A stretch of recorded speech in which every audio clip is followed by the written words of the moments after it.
सास को उंगली पे नचाने के 3 तरीके बता रहा हूँ। अगर सास को अपने काबू में करना चाहते हो, सिर्फ 3 तरीके, ध्यान से सुन लो।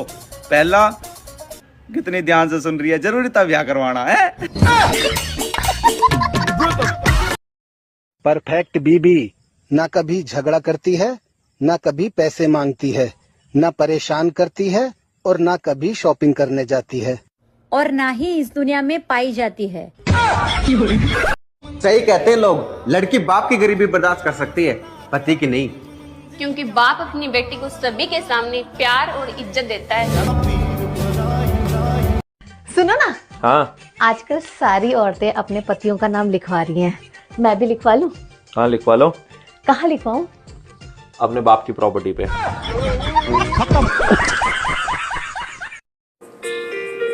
सुनो, मुझे 5,000 रुपए दे के जाना, मुझे शॉपिंग करने जाना है।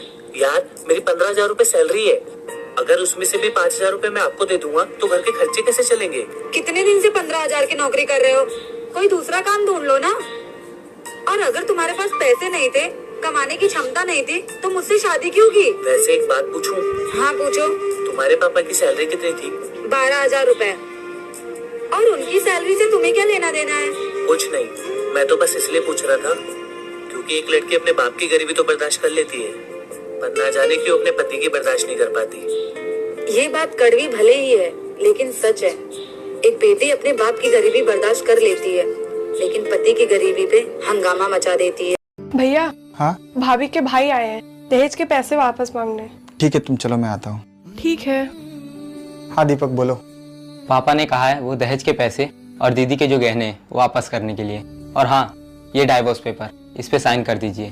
तुम्हारी बहन ने क्या कहा? उसने तो साइन करके ही भेजा है। ठीक है, तो अपने पापा से बोलो कि जो मेरी शादी में मेरे तरफ से पैसे खर्चे हुए हैं और जो तुम्हारी बहन के लिए हमने कपड़े की शॉपिंग की है, उन सबका मैं लिस्ट भेजूंगा।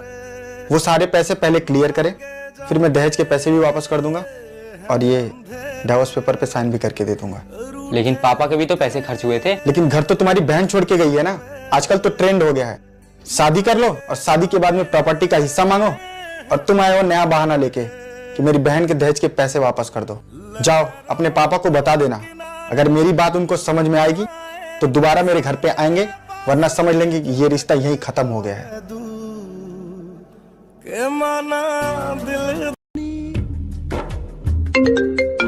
जी भाभी बोलिए ना। शाम को घर पे पार्टी है तो टाइम से आ जाना। जी भाभी, मैं इनको बोल दूंगी, हम लोग टाइम पे आ जाएंगे। और हाँ, वही पुरानी साड़ी मत पहन के आ जाना गरीबों की तरह, कोई अच्छा सा साड़ी पहन के आना। चलो रखती हूँ। जी भाभी।